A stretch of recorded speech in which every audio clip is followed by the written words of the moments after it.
Samedi 6 juillet de l'an 2019, chers amis internautes, bonjour. Merci d'être une fois encore au rendez-vous hebdomadaire de décryptage de l'actualité politique nationale de la semaine sur Ezaïe Télévision, baptisé Info Hebdo.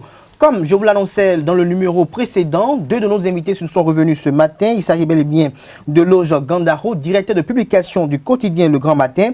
Il est avec Moudachirou Souberou, secrétaire de rédaction adjoint de l'autre quotidien. Et le troisième invité, qui est un habitué de ce plateau qui nous a rejoint, est Georges Pierzo Anago, directeur de publication du quotidien La Dépêche. Avec eux, il sera question d'apprécier, de décrypter les faits liés à l'actualité politique de cette semaine. Il s'agit notamment du communiqué final du 55e sommet des chefs d'État de la communauté économique des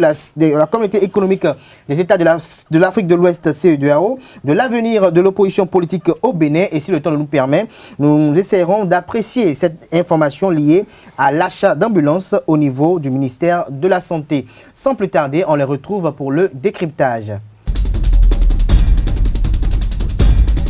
Le décryptage de ce jour, comme je l'annonce à l'entame de cette émission, se fera avec Eloge Gandaro. Bonjour. Bonjour, chers amis, chers confrères Kader. Merci d'être là une fois encore. Tout le plaisir est pour moi de revenir sur ce plateau pour participer au débat. Vous êtes face à Georges Pierzo Anago. Bonjour. Bonjour, chers confrères. Bonjour aux internautes de Ezaïe TV. Moudachirou Souberou, bonjour. Bonjour, Kader. Bonjour, aux amis internautes. Alors, Eloge Gandaro, vous êtes directeur de publication de Quotidien de la Place qui paraît régulièrement. Quelle appréciation vous faites d'entrée de jeu de ce communiqué final du 55e sommet des chefs d'État de la communauté économique des États de l'Afrique de l'Ouest, CEDEAO? J'en fais une très bonne appréciation. Je constate que nous avons des dirigeants africains, n'est-ce pas, qui continuent de se préoccuper des problèmes de notre continent. Des problèmes, n'est-ce pas? Dans le cas spécifique du Bénin. Nous sommes africains. Et c'est nous-mêmes qui allons, n'est-ce pas, réfléchir. C'est nous-mêmes qui allons chercher des solutions aux problèmes qui minent notre continent. Je le dis pour m'intéresser un peu au cas du Bénin, pour vous rappeler qu'avant ce sommet, il y a beaucoup de choses qui ont été dites. Nous avons entendu des citoyens parler comme si la communauté économique des États de l'Afrique de l'Ouest allait s'ériger en juge pour juger les dirigeants béninois qui y participeront. Loin de là, je crois que le président Patrice Talon a participé à ce sommet-là, comme les autres chefs d'État africains. Et je crois qu'à ce sommet, on n'a pas parlé que du Bénin. Il est question de la sécurité au niveau du continent, on a parlé de l'économie, mais le cas spécifique du Bénin a été aussi évoqué, n'est-ce pas? Et contrairement aux opinions qui tendait à faire croire que c'était une tribune de jugement, une tribune où on allait exiger, n'est-ce pas, aux dirigeants béninois la reprise des dernières élections législatives. Je crois que la CEDEAO est restée dans son rôle. Est restée dans son rôle, n'est-ce pas? Et tout ce qui a été dit sur le Bénin, il a été rappelé les conditions dans lesquelles les élections législatives ont été organisées, n'est-ce pas? C'est vrai qu'il y a eu des contestations, c'est vrai qu'il y a eu des incidents post-électoraux, mais de façon générale, je crois que les participants, les chefs d'État qui ont participé à ce sommet-là, ont reconnu, n'est-ce pas, la pertinence des réformes entreprises par le Bénin, les réformes politiques, et qui ont abouti à la réorganisation du processus électoral, n'est-ce pas, et notamment les deux lois. Il s'agit de la charte des partis politiques et du code électoral que les députés ont voté massivement. Ils ont attiré l'attention sur le fait que ce soit les députés de l'opposition, de la minorité, ou que ce soit les députés de la mouvance, ils ont voté massivement, ils ont adopté massivement ces deux textes de loi-là qui nous ont permis d'organiser les élections. Et ils ont fait le constat selon lequel certains partis de l'opposition ont choisi de boycotter parce qu'ils n'étaient pas d'accord, ils se disaient exclus, mais qu'ils ont boycotté les élections. C'est très important, il faut le souligner. Les participants ont fait le constat selon lequel certains candidats des partis de l'opposition ont choisi de ne pas aller aux élections. Non, ils ont fait ça doit venir mettre fin aux rumeurs qui tendent à dire qu'il y a eu exclusion, il y a eu des lois taillées sur mesure, ceci, cela. Alors, et ceci étant dit, oui, allez-y. Alors il n'y a pas de raison de parler de reprise des élections. L'organisation, la communauté économique, dans son rapport final, notamment à la page 9, l'article 41, l'a souligné. et n'a fait que recommander, n'est-ce pas, le dialogue inclusif. Tout à fait. Que tous les acteurs continuent de dialoguer. Je reviens, Eloge Gandaro. C'est ce qui a été dit pour Jean-Pierre Zouanago, vous avez suivi le directeur de publication du quotidien Le Grand Matin. Est-ce qu'on peut se dire désormais que trêve de polémique liée à la légitimité de la 8e législature? Je dis non. Je dis non parce que si je dois m'en référer au Béninois Bontin que j'ai en face de moi et qui pilule ce pays et qui ont reconnu qu'il n'était pas possible que la souveraineté de notre peuple soit remise en cause par quelque ingérence que ce soit, je dis non. Il ne revient pas non plus à une structure ou institution sous-régionale, fut-elle CEDEAO, de décréter la légitimité ou non des actes posés dans un pays souverain comme le nôtre. À moins que de façon expresse, on ne soit plus souverain, on ne soit plus regardant sur l'autonomie ou l'indépendance d'un pays comme le nôtre, quand ça va dans un sens ou comme dans l'autre. Mais je voudrais dire ceci, j'ai été surpris tout à l'heure, mais je suis certain, parce que mon confrère était resté au pays depuis tout ce temps, on s'est vu, sinon il m'a donné l'impression d'être hors du Bénin et de n'être arrivé qu'hier soir pour constater que les élections se sont déroulées de façon inclusive. C'est extraordinaire. Mais je me dis, ça doit être un lapsus de son côté. Il parlait du vote des lois. Il parlait du vote des lois. Je vous en prie, je crois un vote de loi ne peut jamais être interprété comme le déroulement d'un processus électoral inclusif. Si le français est ainsi bien clair, je voudrais qu'il constate que ce n'est pas le vote d'une loi qui ordonne l'inclusivité d'une élection. Si nous sommes d'accord, je vais continuer. Allez-y. Merci bien.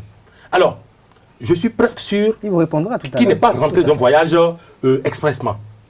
Autrement, s'il était resté ici au pays, comme moi d'ailleurs, et comme je vous soupçonne de l'avoir fait vous aussi, il ne devrait pas pouvoir dire que la CEDEAO, les chefs d'État ont reconnu que les élections ont eu lieu de façon inclusive. Il a presque dit, il a totalement même dit, je suis estomaqué. Et je ne voudrais pas croire qu'il l'ait fait sciemment. En quoi faisant? Qu'appelle-t-on une élection inclusive? Mais inclusive, inclus, où tout le monde, où ceux qui doivent y prendre part, y ont pris part. C'est ça le français. C'est-à-dire, c'est aussi simple que cela. Mais lorsque, sur ce plateau, quelqu'un puisse dire, ou alors faire croire à l'opinion, parce que les gens nous écoutent, et je ne voudrais pas que mes enfants m'interpellent pour me dire, mais écoute papa, inclusif, c'est pas normalement que tout le monde a pris part, et je ne commencerai pas à bégayer, je ne voudrais pas qu'il aille bégayer à la maison. Inclusif, il n'y a pas eu d'élection inclusive, je voudrais le lui rappeler, à moins que je l'ai mal entendu. Mais la bande est là et vous allez lui rejouer ça. Donc il estime que les élections ont été inclusives. Non, les élections ont été exclusives. Exclusives dans ce sens qu'il y a eu deux partis, enfin un seul parti scindé en deux, appartenant au chef de l'État du Bénin, qui ont pris part à une pseudo-élection. Alors en cela, je vous en prie, je vous en prie, laissez-moi, j'ai le doigt assez rond. Allez-y. Alors, je voudrais dire ceci. Lorsque ça s'est passé, pratiquement tous les pays du monde ont constaté, à part mon confrère Eloge Gandaro, c'est-à-dire sur les 4 milliards d'habitants que compte cette planète, j'ai l'impression qu'il est le seul à avoir vu une élection inclusive se dérouler au Bénin. C'est-à-dire que ce soit au Burkina Faso, je vous en prie, que ce soit au Bénin, que ce soit au Bénin, au Burkina Faso, et en France, un peu partout, on a vu des voix se lever pour dire que ce n'est pas inclusif. On a vu bien avant ces élections des émissaires passer ici au chevet du Bénin malade pour la première fois de son histoire. Les gens se sont succédés à que le, y compris la CEDEAO, pour dire les élections dans les règles, dans la logique s'organisent de telle façon. Ce que nous avions toujours fait depuis 30 ans, on décale du chemin, les gens sont venus nous le rappeler. Parmi ceux qui nous ont ramené, il y a la CEDEAO qui nous ont rappelé ça. Et aujourd'hui, on s'extasie devant un faux rapport, un rapport tronqué, parce qu'en fait, ce n'est pas le vrai contenu du rapport que mon cher confrère vient de nous rappeler. Je voudrais m'en arrêter là pour lui laisser souffler. Non. Merci à vous, Jean-Pierre Zouanago. On vous aura compris. Avant de vous revenir, j'aimerais bien envie de savoir auprès de Moundachi Soubéou quelle est son appréciation de ce communiqué final du 55e sommet ordinaire des chefs d'État de la communauté économique des États de l'Afrique de l'Ouest. Oui, j'ai dit que l'intérêt que nous avons, c'est qu'au moins cette instance internationale s'est penchée pour une première fois sur la crise que traverse le pays. Parce que ne pas reconnaître que nous traversons une crise, c'est malhonnête. Ce n'est pas bien signant. Parce qu'il y a une situation que nous avons vécue lors des dernières consultations. Qui n'est pas ordinaire. Pas du tout. Depuis 30 ans, près de 30 ans, ce n'est pas la première fois qu'on fait élection. Mais c'est la première fois qu'on a fini l'élection et on a eu ce que nous avons eu. C'est de mémoire d'acteurs, journalistes, politiques. Mais c'est la première fois que nous voyons un truc comme ça. Donc l'intérêt pour moi, c'est qu'au moins la CEDEAO, à l'international, les chefs d'État se sont donné la peine de se pencher sur ce dossier crucial du Bénin et ont pu dire ce qu'ils ont à dire. Parce que pour moi, mais dans ce qui a été dit, est-ce que vous êtes convaincu? Est-ce que ça satisfait à votre besoin, puisqu'on vous a écouté le samedi dernier, où il y avait quand même un suspense? Est-ce qu'aujourd'hui, il y a une trêve de polémique liée à la reprise des élections législatives de 2019? Oui, moi je peux dire que la CEDEAO a pu fixer les uns et les autres. Elle n'a pas tranché en faveur d'un camp comme de l'autre, parce qu'elle a reconnu la sincérité de la crise, l'effectivité de la crise, et a situé les responsabilités. Parce que le gouvernement a été rappelé à l'ordre par rapport à ce que, même il doit y avoir un comité de suivi des questions par rapport au Bénin. Donc, moi, je dis, les chefs d'État qui se sont retrouvés au sein d'Abuja pour se pencher sur la crise ont bien fait de situer les responsabilités, que ce soit l'opposition, que ce soit le gouvernement ou la mouvance. Mais il y a une chose, c'est que ce qui s'est passé, il faut qu'on ait le courage de le reconnaître, ce n'est pas bien. C'est inédit. Ce n'est pas bien et on ne peut pas continuer comme ça dans un régime démocratique, continuer d'exclure une catégorie de voter des lois qui excluent une catégorie d'acteurs politiques. Ce n'est pas bien signant. Ça ne participe pas à la consolidation. Selon vous, il y a eu exclusion. Mais là, les gens ont pu aller aux élections. Tout le monde n'a pas pu aller aux élections. Ce n'est pas bien. Et si notre dossier allait là-bas, je crois que ça fait partie des points qui ont choqué peut-être l'imaginaire des gens. Et on dit, maintenant, écoutons-les. Et ils nous ont écoutés. Et les recommandations qui ont été faites sont allées dans ce sens, de régler au mieux cette question pour au moins une fois qu'on puisse en finir. Et je crois que les acteurs, les autorités aussi ont pris conscience. Parce que la dernière fois on était ici, on en parlait, le président de l'Assemblée nationale, le nouveau président de l'Assemblée nationale n'a pas manqué de dire qu'il y a malaise. Et je l'ai dit sur ce plateau la dernière fois. Mais quand on reconnaît qu'il y a malaise, il faut agir. Non, mais Souleyrou, avant de passer à certes, on est tous unanimes sur le fait qu'il y a eu une situation pas très ordinaire et que les choses ne sont pas passées de manière bien séante. Mais est-ce qu'aujourd'hui, l'Assemblée nationale 8e législature est légitime au regard du peuple pour voter des lois, adopter des textes qui vont quand même impacter la destinée de la République? Oui, mais la preuve, c'est que la CEDEAO n'a pas remis en cause l'élection en lui-même, mais ils ont attiré notre attention. Donc, sur la 8e législature pour poursuivre ces actions. Eh bien, bon, c'est ce que nous avons, non? Tout à fait. Alors Euloge Gandaro, tout à l'heure, il y a eu des questions d'élections exclusives, de l'élection inclusive. Vous, qu'est-ce que vous entendez par cela? Et est-ce que, à votre avis, véritablement, il y a eu une volonté manifeste de vouloir exclure une frange de la classe politique à travers ces réformes qui ont été votées à l'exception d'une seule abstention des députés qui étaient à l'Assemblée nationale?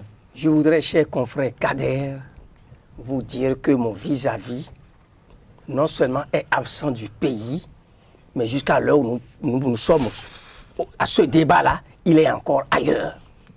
Je le dis dans la mesure où la question que vous avez posée, c'est de savoir, n'est-ce pas, quelle appréciation nous faisons, n'est-ce pas, de tout ce qui a été dit pendant ce sommet. Donc, il ne s'agit pas de s'en prendre à ma personne, puisque je n'ai même pas encore dit ce que je pense. Je n'ai nulle part prononcé encore le mot inclusif ici. Je le mets au défi. Et il s'est même confondu en disant que c'est presque cela. Il dit que c'est presque ce que j'ai dit, c'est presque cela. Bon, c'est lui qui le dit. Non, je le dis rapidement pour dire qu'il revient dans le débat parce qu'on a comme l'impression qu'il a voyagé, qu'il est toujours loin. C'est la première observation. La seconde observation, c'est des constats. Ce n'est pas moi qui l'ai dit. Donc il n'est pas question de s'en prendre à ma personne. vous avez dit, si tout à l'heure vous me dites, qu'est-ce que vous, monsieur Euloge Gandakho, vous pensez de ces élections-là, je vais vous dire ce que j'en pense. Mais j'ai fait le constat selon lequel les chefs d'État ont fait le constat selon lequel ces réformes politiques ont abouti à la réorganisation du processus électoral. Ce n'est pas moi qui l'ai dit. Les chefs d'État ont fait ce constat-là. Donc ce n'est pas ma personne. Ils ont fait le constat selon lequel les deux lois qui ont été votées, l'achat des partis politiques a été voté à près de 81 voix pour, le code électoral à près de 74 voix pour. C'est les chefs d'État qui ont fait ce constat-là.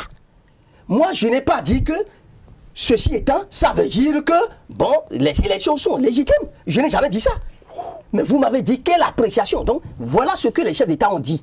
Et les chefs d'État ont souligné que par conséquent, n'est-ce pas, l'opposition et la mouvance ont unanimement, massivement adopté les deux lois.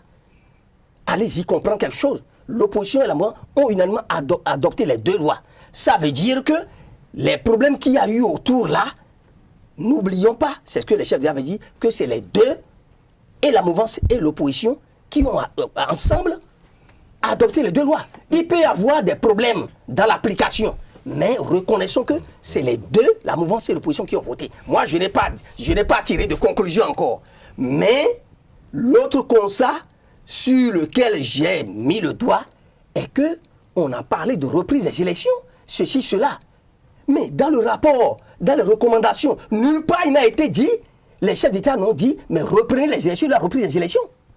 Ça, vous êtes d'accord avec moi? Les rapports sont là. Tout à fait. Mais dans les recommandations, je crois que, même si la CEDEAO a reconnu qu'il y a eu tension, il y a eu ceci, cela, la CEDEAO n'a jamais tiré la conclusion que les gouvernants sont responsables de telle tension. Elle n'a pas remis en cause la légitimité de ce Parlement.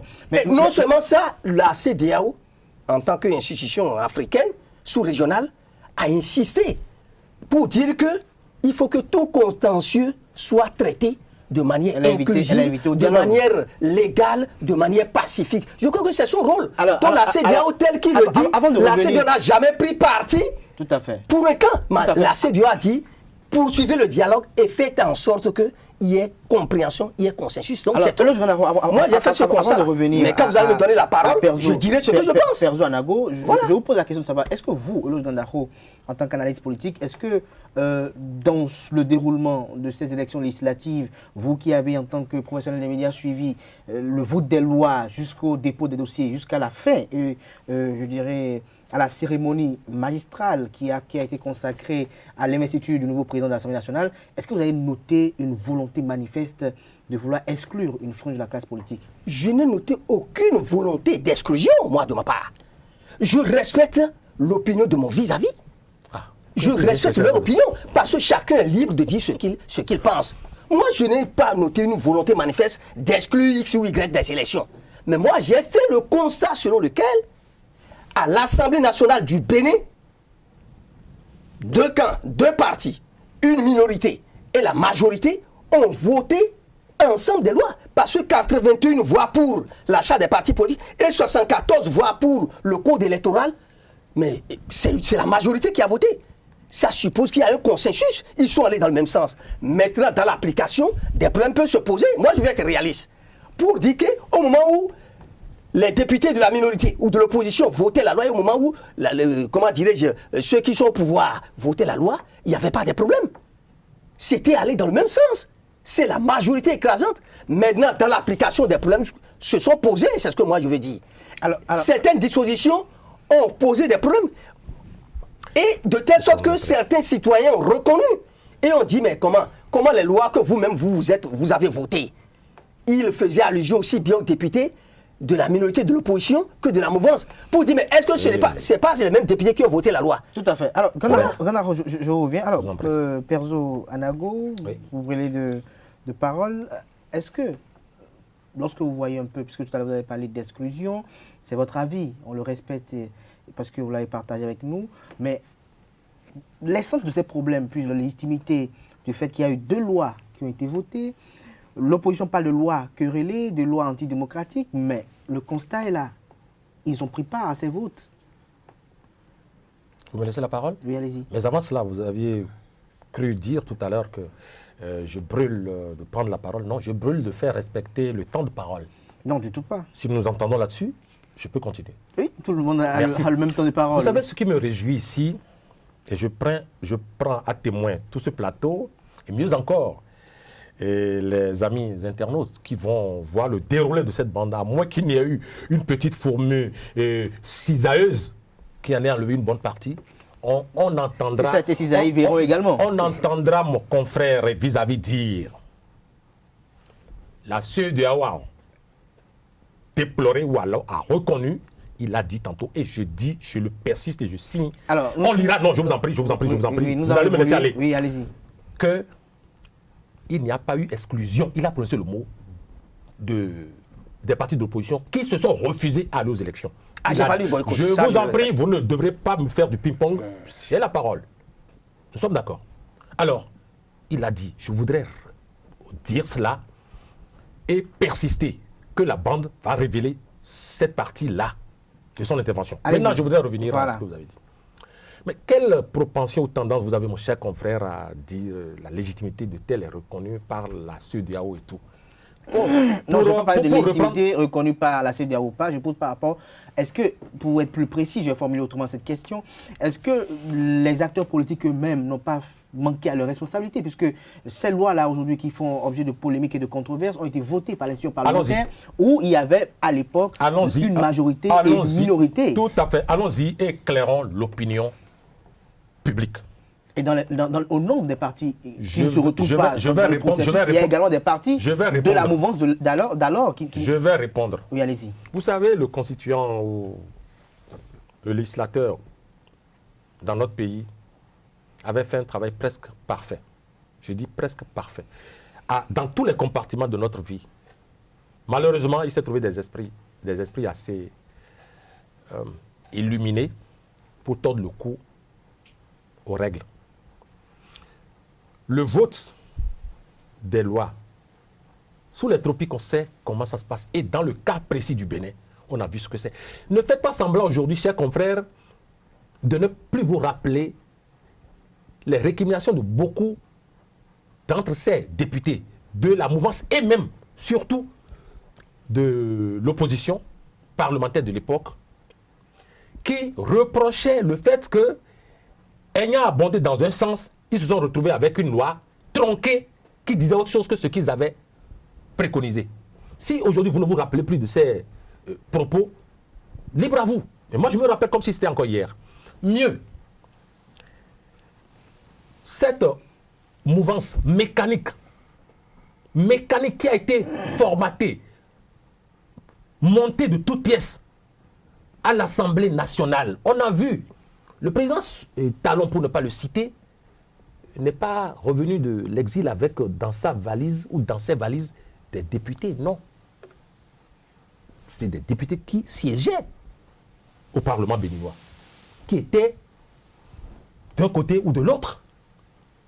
On a vu comment une horde de députés s'est retrouvée du côté du pouvoir exécutif. Et la plupart, lorsque vous les prenez aujourd'hui, non mais je vous en prie, ce que je dis est important. Ce que je dis est important. Je ne me laisserai pas bléir. Alors, je dis bien donc ceci. Alors, il y en avait qui avaient des casseroles, qui tintaient, qui claquaient.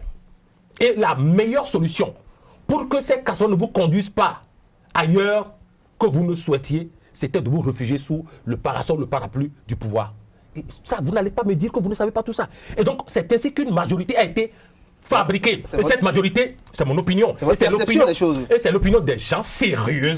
Ah non, mais là, je n'ai pas terminé. Des gens sérieux d'où? Non, on est en démocratie et c'est la liberté d'opinion. Je vous en prie. Alors, vous acceptez aussi que je traite de personnes de sérieux?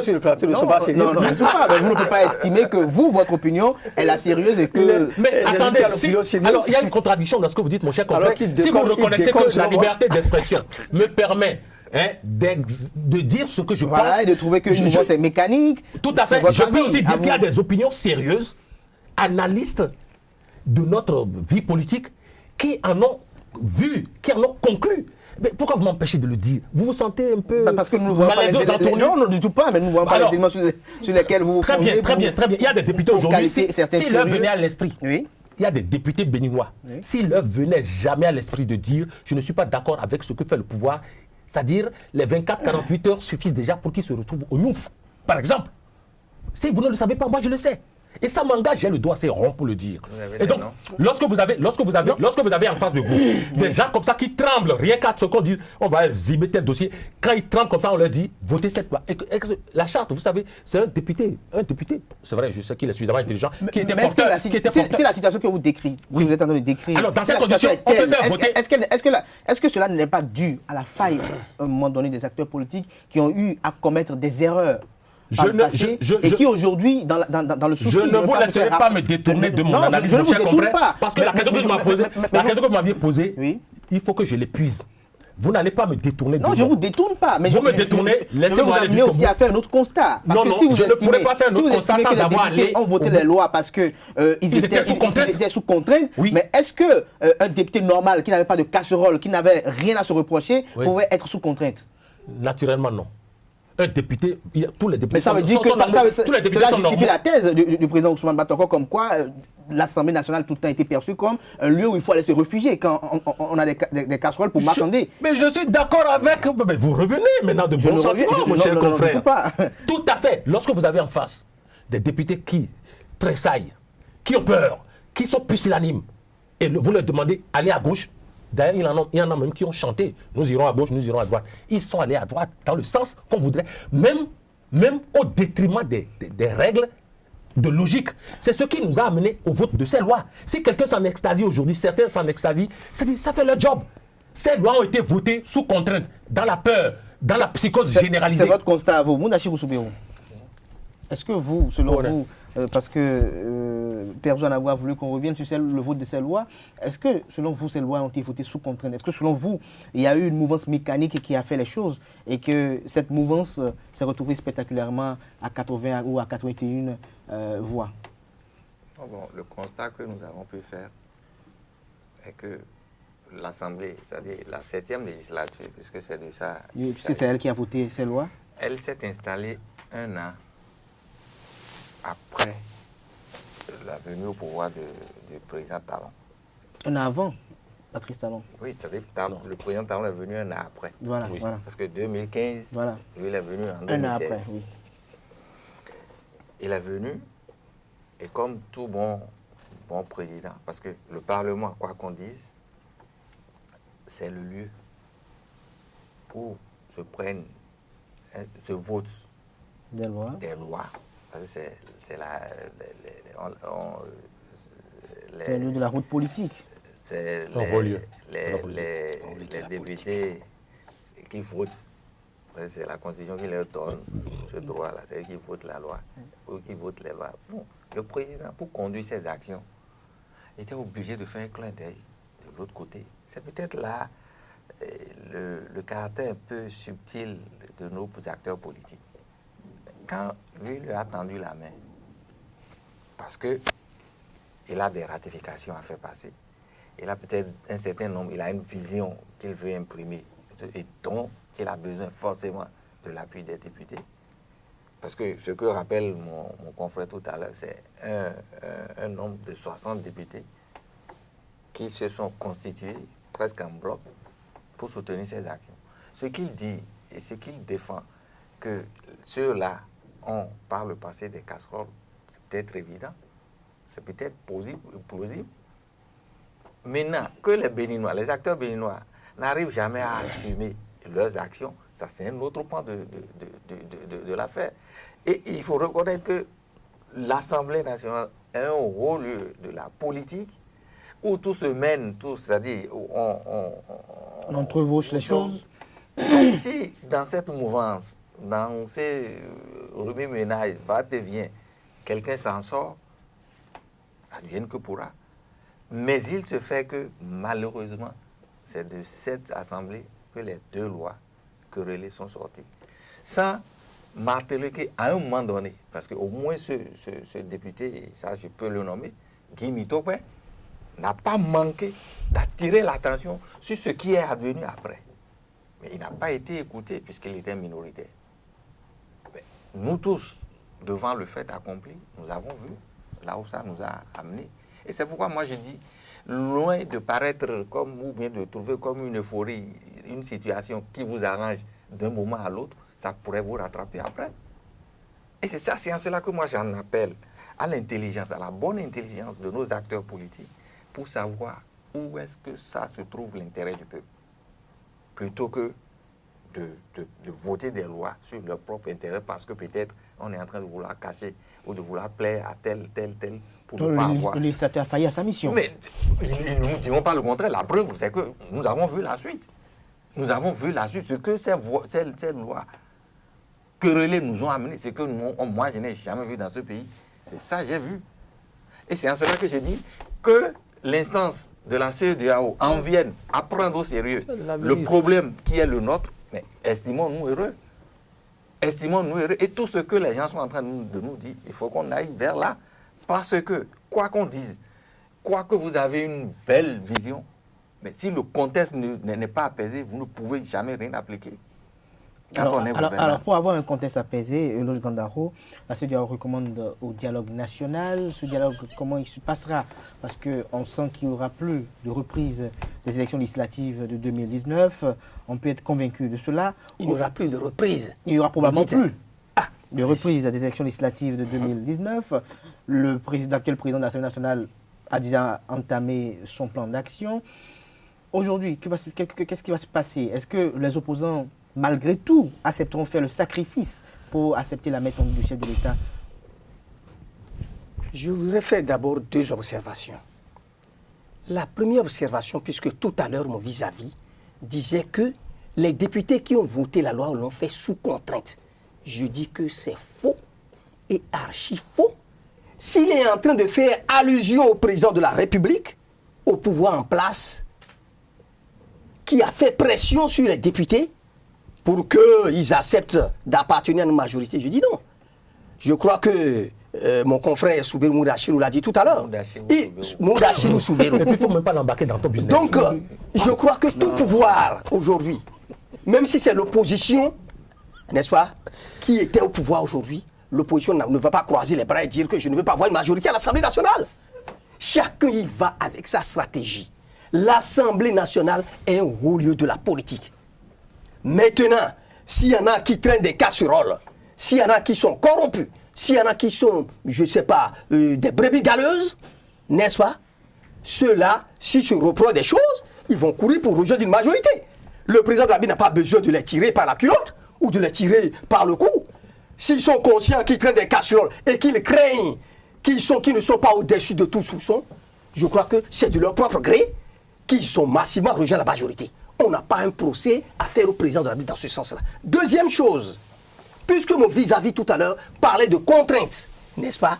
Et je veux le mettre à défi de me dire que les députés de l'opposition, qui ont voté aussi 21 voix pour l'achat des partis politiques, 74 voix pour le code électoral, y compris les députés de l'opposition, ces députés de l'opposition aussi étaient sous contrainte. Ces députés de l'opposition ont-ils aussi reçu des pressions ou des menaces de la part du chef de l'État pour aller voter massivement ces 2 lois-là et pour qu'après se mettre à contester et à trouver que c'est difficile à appliquer? Soyons réalistes. Il a dit tout à l'heure que le test voté n'était pas celui mis en application. Laissez tomber. N'allons pas chercher un bouc émissaire ou n'allons pas chercher des poils sur les œufs. La réalité est que ces députés ont voté les 2 lois. Maintenant, dans l'application, des problèmes se sont posés. Alors, je crois que chacun devrait prendre acte, n'est-ce pas, du fait qu'il a voté. Maintenant, moi, je constate que les élections ont eu lieu. Il y a des institutions chargées des élections. Ce n'est toi, ni Kader, ni Jopezo Anago, ni Moudachirou Souberou, n'est-ce pas, qui va recevoir les dossiers et dire ceux qui sont conformes vis-à-vis des lois électorales. Puisqu'ils ne sont pas allés aux élections sans ces 2 lois-là. Les élections ont été organisées sur la base de ces 2 lois-là. Aujourd'hui, je vais finir en répondant à ta question pour dire que la CEDEAO n'a fait qu'un constat. La CEDEAO a fait le constat, je le répète, ce n'est pas moi qui l'ai dit, a fait le constat selon lequel des partis de l'opposition ont boycotté les élections. allé fouiller les documents. La CEDEAO a fait ce constat-là. Et la CEDEAO nulle part n'a parlé de la reprise des élections. Cela suppose qu'il n'y aura pas reprise des élections. Et tout ce qui reste à faire, puis je veux finir en répondant à ta question. Le président Patrice Talon, dans un discours à la nation, a déjà invité l'actuelle législature à une voiture des vitesses. Mais aujourd'hui, dans ce contexte-là où il n'y aura pas reprise des élections, est-ce que, à votre avis, en tant qu'analyste politique, est-ce que vous estimez que l'opposition pourrait aller saisir cette méthode du chef d'État pour un dialogue national pour échanger pour les challenges politiques futurs? L'opposition devrait saisir cette main tendue. Puisque tout à l'heure, vous avez parlé de la CEDEAO. La CEDEAO n'a pas dit le contraire. La CEDEAO a exhorté ceux qui sont au pouvoir. Ceux qu'on peut considérer aujourd'hui comme les gagnants, la CEDEAO les a exhortés, n'est-ce pas, à faire profil bas, à continuer par discuter, à poursuivre les discussions, surtout dans un dialogue inclusif. Et la CEDEAO a voulu que tout contentieux soit réglé de manière inclusive, de manière légale et pacifique. Merci. Cela étant dit, l'opposition, normalement, si c'est une opposition constructive, devrait dire, écoutez, restez dans la logique d'éternel contestataire et de spécialistes d'affrontement de conflits. C'est mieux pour eux, n'est-ce pas, de saisir la balle au bon, de discuter et de rechercher un terrain d'entente pour que la paix règne dans ce pays et pour que les prochaines élections puissent se dérouler de manière transparente et pacifique, comme on l'a toujours dit. Alors, Perzo Anago, est-ce que aujourd'hui la haute législature a déjà commencé ses travaux? Est-ce que l'idéal ne serait pas aujourd'hui pour les acteurs de l'opposition d'accepter cette méthode du chef de l'État et d'échanger pour que les prochaines élections communales ne soient pas émaillées des mêmes faits? Chers confrères, je voudrais vous répondre et je voudrais souhaiter que ce soit l'ultime fois où vous revenez avec cette éternelle ou cette sempiternelle question, à savoir est-ce que ce n'est pas nécessaire maintenant pour l'opposition d'y aller. Je voudrais vous répondre vraiment une ultime fois. Les autres prochaines fois, je ne voudrais pas que cela revienne, je ne répondrai plus puisque la réponse s'impose d'elle-même. Le demandeur du dialogue, où nul ne sera de trop, après les échauffourées et les crises post-électorales, le demandeur de ce dialogue reste encore, à mon entendement, à moins que je ne sois toujours absent du pays, reste encore le chef de l'État en la personne de Patrice Talon. Il est seul à maîtriser l'agenda, il est seul à maîtriser le contenu, il est seul à maîtriser la perspective. Alors, chers confrères, je suis gêné que ce soit maintenant à l'opposition qu'ils reviennent de détourer, de mettre en perspective ou de mettre en agenda. Qu'est-ce que vous voulez franchement que l'opposition fasse pour créer un dialogue que le chef de l'État a dit vouloir initier. Montrez-moi aujourd'hui, je vous en prie, chers confrères, et je voudrais que ce soit l'ultime fois que vous allez me demander ça, parce qu'en fait, c'est comme si vous me rabâchiez les oreilles de ce dont vous êtes aussi convaincu. Non, du tout pas. Est-ce que vous n'êtes pas convaincu, mon cher confrère, qu'il revient au chef de l'État de dire, voilà la lutte que je voudrais donner. Mais que préconisez-vous alors? Mais attendez, je préconise que le chef de l'État puisse un jour réellement être sincère avec sa proposition de dialogue. Et qu'il ouvre le dialogue. Il est déjà sincère. Je vous en prie, ceux qui dorment avec lui dans le même lit, ou qui prennent le petit café avec le chef de l'État, je ne voudrais pas les écouter sur ce plateau. Ceux qui sont avec ils n'ont pas la parole, à moins que vous n'ayez déjà préparé. À moins que vous ayez monté un coup. Ceux qui sont je constate que cette élection a été nostalgique. Tout passé tumultueux. Je constate que cette élection, que ce plateau a été monté. Désagréable. Je ne dirai plus rien. Il n'y a que ceux-là. S'il ne la ferme pas, je ne dirai plus rien. Non, s'il vous plaît. Dis que le chef d'État n'est pas sincère. Il n'y a que les rêveurs, il n'y a que ceux qui sont absents et qui continuent de rêver ailleurs qui puissent dire que le chef de l'État n'est pas sincère. Soit ils ont dit. Cessons de rêver et allons à l'essentiel. Perzo est absent du pays. Il n'est pas présent.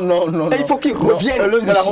Il est absent. Il est absent du pays. Il faut qu'il revienne. Quand il sera prêt, parce que tout le monde prône la paix. Il faut que si un président de la République prône la paix, et il n'a plus rien à faire que de demander à discuter avec les autres. Il n'ira pas les tirer de force. Merci à vous. S'ils n'en Merci, veulent pas, merci. je crois Le que Donaro, ce merci. serait dommage. Merci, merci. Voilà. On peut écouter, on peut suivre à présent Pierre Zanaro. Bien, c'est lui qui dirige le Ah, plateau, c'est- demandez-lui la c'est- permission. Vous ne me posez pas la question. Demandez-lui s'il Non, veut non, parler. puisque- Mais s'il ne parle pas, moi je lui arrache la parole. L'ordre établi. on n'arrache pas la Vous avez parole. troublé l'ordre établi tout à l'heure. Oui, on n'arrache pas la Pierre parole. Zanaro. Vous savez, je suis venu d'un village où on m'a appris quand même à respecter l'autre quand il prend la parole. Ce qui fait que quand on m'arrache même la parole, je me tais. Ce n'est pas de la faiblesse, C'est bien. c'est de la grandeur. Tout à fait. Chez moi, au village, c'est comme ça se passe. Hein. Lorsque Alors, l'autre prend la parole, on le laisse parler. Mais attention, là aussi au village, on m'a appris. Lorsque l'autre vous piétine un peu trop les pieds, dites-lui merde. Je ne voudrais pas en arriver là. Alors, je voudrais dire ceci, chers amis, sur ce plateau pour vous faire constater Moi, je vais ceci. parler. Oui, tout à fait. Ce que doit faire le chef de l'État pour...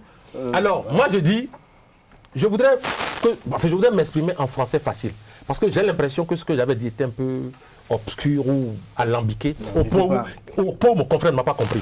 Je voudrais dire, non, français facile niveau Vous CE1. exprimez aux Je internautes. voudrais le dire en format niveau CE1. Le chef de l'État a voulu que tous les acteurs politiques sans exclusif se retrouvent pour dialoguer et trouver une solution à la crise. Il a reconnu qu'il y a eu crise. Il revient, selon moi, au chef de l'État de dire, bon, le mardi prochain ou le mercredi prochain, essayons de nous retrouver. Je ne pense pas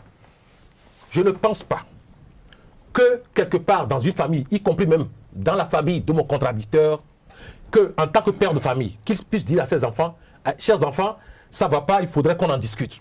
Et que ce soit aux enfants de dire, bon papa, moi je voudrais qu'on discute sous l'arbre là-bas, ou on discute dans le salon. Mais c'est papa qui a exprimé le besoin de dialoguer avec les siens. Il revient à papa de dire, tel jour, j'organise le débat ou la discussion, faites venir l'oncle du village, faites venir ci, faites venir ça. Je voudrais que ce soit celui-ci, par exemple, qui donne la parole. C'est ce que j'avais pensé. Je ne savais pas que ceux qui étaient plus introduits auprès du chef de l'État, qui prennent le petit café avec lui, en avaient autre vision.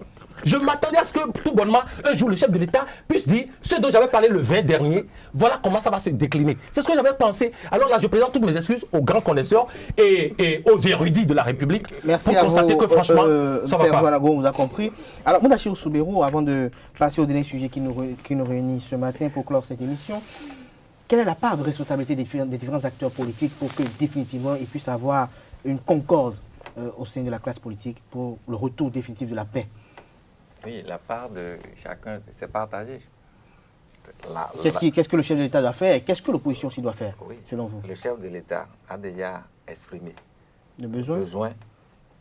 Perso estime qu'il lui revient également de convoquer, de donner la date, le lieu et les perspectives de cette rencontre. Oui, je parie que c'est certainement son agenda qui ne le lui permet pas et que d'ici à là, il devra revenir parce que c'est nécessaire et c'est capital pour le pays.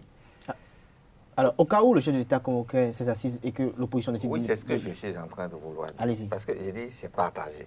Chacun n'a qu'à jouer sa partition. Parce que, je l'ai déjà dit à maintes fois sur ce plateau, on ne refuse pas une main tendue. On ne refuse pas une main tendue. Parce que si nous voulons, si tant est que chacun de nous est rassuré que nous avons problème et qu'il faut le régler, chacun doit apporter du sien dans le règlement de cette crise-là. De ce conflit.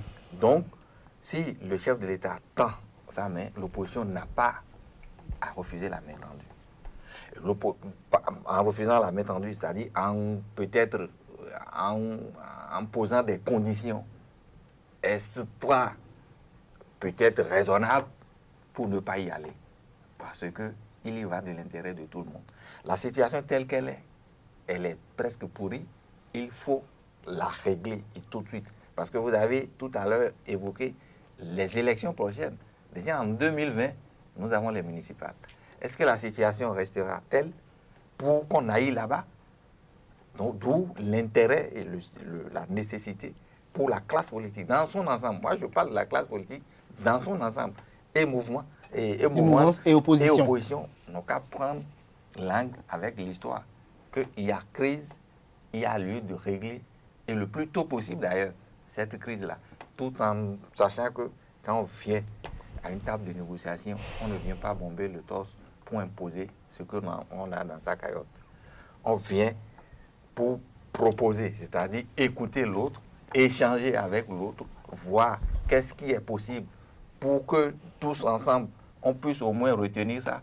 C'est dans cette optique que je pense que la question, la responsabilité de toute la classe, elle est partagée. Elle est partagée. Et il faut que chacun des acteurs politiques le reconnaisse. Alors, nous allons passer au dernier sujet qui nous unit ce matin. Alors, je reviens directement à Perzo Anago. Perzo Anago, le jeudi dernier, on a vu votre manchette qui était consacrée à une affaire d'achat d'ambulance au niveau du ministère de la Santé, laquelle affaire a animé un peu, je dirais, l'opinion publique nationale et internationale. Elle a animé un peu les forats de part et d'autre. On a même vu certaines manchettes également, certaines unes de journaux s'y consacrées. De quoi est-il question, véritablement, selon vous? Bon, en fait, chers confrères, il s'agissait simplement d'une remise au départ. Je dis simplement, tout devrait être aussi simple. Et donc, s'il n'y avait pas de hic, c'était une remise de matériel, une très bonne chose d'ailleurs, et que j'apprécie à sa juste valeur, une remise de matériel roulant pour des secteurs sanitaires de notre pays. Et il y avait 3 ambulances qui avaient été donc remises pour les circonscriptions sanitaires des zones sanitaires de Calavi. Bref, il y avait 3 matériels qui avaient été... Flambant neuf. Oui, tout à fait. Le hic, autrement, cela serait rangé dans les dépêches factuelles et tout ce qu'on veut. Mais il s'est trouvé que des chiffres ont été évoqués. Un chiffre a été évoqué, sinon 2, pour dire le prix à l'unité de chaque ambulance médicalisée, je voudrais ajouter, toute option confondue. Je voudrais être assez large et généreux dans ma démarche. Neuve, sortie d'usine, 5 km seulement au tableau. Contenu, toute option, c'est-à-dire brancard, réanimation, toutes les options y sont incluses. Et que dis-je encore? Climatisé, c'est toujours des options. C'est-à-dire full option, comme on pouvait dire. C'est des ambulances ultra modernes, mais qui se trouvent être l'unité achetée à 165 millions de nos francs. Fois 3. OK? Cela donne aux alentours de 495 millions de nos francs. Un peu moins du milliard, enfin du demi-milliard, pour 3 ambulances. Je ne voudrais pas faire de l'ironie. Pour faire vite, je voudrais dire que à ce prix, vous pourrez vous offrir un petit hélicoptère sanitaire. Toute option. Donc il n'existe sur cette planète, alors je vous parle et je pèse bien mes mots, il n'existe aucune ambulance, soit-elle médicalisée, ultra moderne, sortie d'usine, 0 km au plancher, qui puisse vous coûter cette bagatelle. Alors, sur ces entrefaits, nous avions donc sorti notre une qu'on avait consacrée à ce qui était presque un scandale financier. Et on avait indexé le ministre, le docteur Mbati, à qui on disait que l'ordonnance était vraiment chère. Et à l'intérieur de notre document, parce que là, nous ne sommes pas bornés à raconter des histoires, nous avions fait des recherches. Moi, personnellement, j'ai écrit à des firmes qui livrent du neuf. Et on m'a envoyé des propositions. J'ai mis dans tous les sens, toutes les simulations possibles. Je suis allé jusqu'à 71 000 euros. C'est-à-dire, ce serait peut-être l'ambulance que le président de la République française pourrait peut-être se dédier éventuellement. Donc je suis allé jusqu'à le top des tops, qui se trouverait autour de, dans le pire des cas, 80 000 euros. Nous sommes encore très loin du compte au Bénin. Ah donc, le lendemain, enfin du moins quelques heures après notre parution... Ces 80 000 euros tournent autour de combien en CFA? Bon, disons, on serait autour de 40-50 millions de nos francs. Je ne compte pas 165 millions. Jamais. Bon, allez-y. Alors, on en était là, lorsque, heureusement donc, le jour de la parution de notre journal, nous ne sommes pas à l'origine de quoi que ce soit. Non, on n'a fait que relayer une information qui nous paraissait extraordinaire. Miracle, on a retrouvé deux autres ambulances, je dirais Eureka, qui sont venues s'ajouter aux 3 premières, réduisant du coup les 165 millions. J'en ris parce que c'est désolant, mais c'est un peu drôle. Vous savez, ça procède de la magie. Allez-y, allez-y. Donc, 2 autres ambulances sont apparues dans la foulée et qui sont venues s'ajouter aux 3, réduisant du coup et nous ramenant aux alentours de 98 millions. On est encore très loin du compte. 98 millions de nos francs pour une ambulance médicalisée, sophistiquée, tout ce que vous voulez. C'est faux. Je mets quelques journalistes d'investigation au défi de m'apporter les preuves qu'on peut en trouver comme ça. Selon vous, il y a mal-donne. Pas mal-donne, il y a malversation. On vous aura compris, Josperzo Anago, Eloge Gandaro, affaire achat d'ambulance au niveau du ministère de la Santé. Qu'est-ce que vous en retenez? Moi, je ne voudrais pas entretenir la polémique. Je ne voudrais pas entretenir la polémique. Pour quelle raison? Il y a un constat qui a été fait. C'est réel. Nous sommes des journalistes. Le journal a fait publier une information selon laquelle, lors de la réception, n'est-ce pas, de ces ambulances-là, il a été dit que 3 ambulances, n'est-ce pas, ont été achetées. Le coût est de 493 830. 493 830 000 francs. C'est le coût sorti après par le directeur des 3 ambulances, n'est-ce pas? C'est exorbitant, c'est tout à fait normal. En dehors du journal, tout citoyen qui pouvait aussi être là et qui a la présence d'esprit devrait réagir. Donc à ce niveau, il faut être réaliste, il faut être objectif. Donc, il n'y a rien à défendre là. Donc, selon vous aussi, vous êtes d'avis avec... Ce n'est pas possible, c'est déjà trop. Pour 3 ambulances, puisqu'il a été question de 3 ambulances. C'est ce qu'on a entendu. Après l'acquisition, lors de la cérémonie de réception, ça a été dit. D'accord? Donc il y a un problème. Il y a un problème. Alors, maintenant, laissez-moi finir. Allez-y. Maintenant, nous avons eu d'autres précisions, des clarifications à la suite de la sortie du directeur des infrastructures, de l'équipement et de la maintenance, qui a fait savoir que c'est une erreur matérielle. Nous en prenons acte. Et qu'en principe, dans le programme d'action du gouvernement, il est inscrit, n'est-ce pas, qu'il y a ce projet-là d'achat de 35 ambulances pour renforcer l'équipement des zones sanitaires. Ce n'est pas une mauvaise chose. Nous avons besoin du matériel, nous avons besoin de ces équipements-là qui manquent dans ces zones. Le problème n'est pas là. Le coût. Maintenant, laissez-moi finir. Oui. Dans les mêmes clarifications, nous avons cru entendre que, en principe, les 3 ambulances-là, c'était, n'est-ce pas, pour le projet, le volet sanitaire du projet H.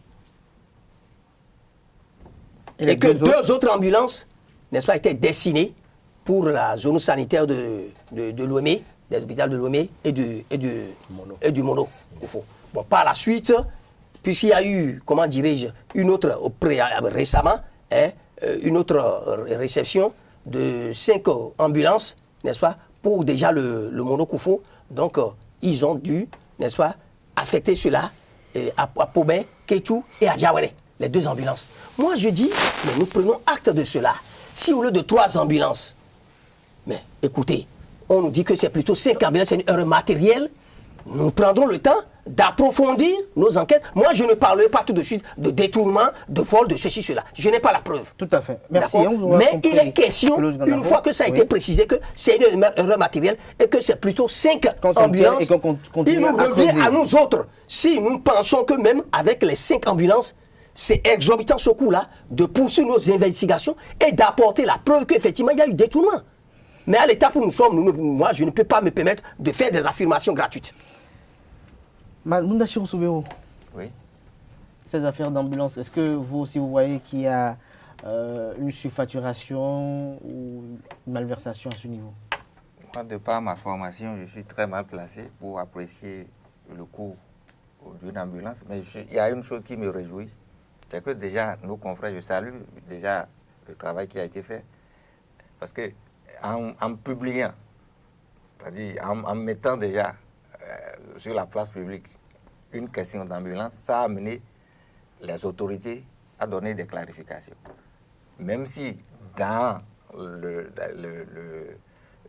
leur démarche, il se trouve qu'on parle d'erreur matérielle. tout ça là, c'est heureux. C'est heureux et je salue à nouveau le travail des confrères. De Perzo Anago. Pas de Perzo, des confrères. Je ne sais pas si c'est lui qui a fait le travail de son journal. Parce que ça veut dire quoi? Ça veut dire que ce problème doit être poursuivi. D'autres, comme nous autres, devront aller dans ce sens. Parce que on ne peut pas, pour 3 ambulances, dire, ça fait 400, je ne sais combien un peu moins de... 495 millions. Après, on a pris 493 millions. C'est le demi-milliard. Et subitement après, on se rétracte, on dit c'est 5. Il faut qu'on sache combien, réellement, combien d'ambulances ont coûté le montant là. Et pourquoi? Combien ont coûté ce montant et pourquoi? Cela, ça nous renvoie tous à ce que nous savons. À de véritables investigations. Non, c'est bien, parce que ce qui aurait été grave, c'est de ne pas reconnaître de cas de science. Moi, de mon avis. De ne pas reconnaître. Merci à vous, je pense que l'essentiel a été fait. C'est de reconnaître l'erreur. Quelle erreur? Parce qu'une information, une information a été donnée. Ce que je veux dire, ça aurait été grave de la part des autorités du secteur de la santé de garder le silence face à une situation. C'est même grave. Merci à vous. Lorsqu'on est à l'erreur, il faut reconnaître l'erreur et apporter la preuve. Il leur faudra apporter cette preuve. Oui, c'est ce que nous attendons. Nous sommes presque à la fin de l'émission. Nous sommes presque à la fin de l'émission. Perzo, vous avez quelques secondes, très rapidement, s'il vous plaît. Je voudrais dire ceci. Autant que nous sommes ici, pour des raisons qui nous sont propres, nous avions choisi des lignes éditoriales pour nos organes de presse. Il y en a qui ne peuvent jamais se détourner de ces lignes. Il y en a qui font bouger ces lignes. Mais il se trouve que depuis la nuit des temps, chaque organe de presse a une ligne éditoriale. Oui, et nous autres, moi dans mon cas, n'en déplaise à ceux à qui ça fait mal aux entournures, lorsque je serai en face de situations qui me paraîtront bizarres, je ne vais pas me mettre, parce que là, tout à l'heure, j'ai cru entendre polémique. Non, je ne fais pas de la polémique. Je dis, allez fouiller la dépêche, je vais aller voir les détails. J'ai reçu des factures pro forma d'ailleurs. Avant de me mettre, parce que c'est comme cela que je fonctionne. Je ne voudrais pas, parce que je suis trop suivi pour qu'un beau matin, un factotum zélé m'appelle et me dise, assis-toi là. Non, je le fais puis j'attends. Merci à vous, donc, mes informations sont claires. Je rappelle que il faudrait que le ministère de la Santé nous dise la vérité, parce que ce qu'on nous a servi n'est pas de la vérité. Et nous allons suivre de près. Tu n'as pas le droit de parler de détournement. Le français, on doit le faire. Malversation. Non. Vous voyez l'information, tu as fait une investigation. Chers confrères, écrivez tu ne peux pas parler de malversation. Allez voir malversation. Il faut apporter la preuve. Le ministère de la Santé d'apporter la preuve que c'est une erreur matérielle et que c'est certification du mot malversation. Ça, c'est une information gratuite. Malversation, allez l'écrire, allez fouiller le dictionnaire.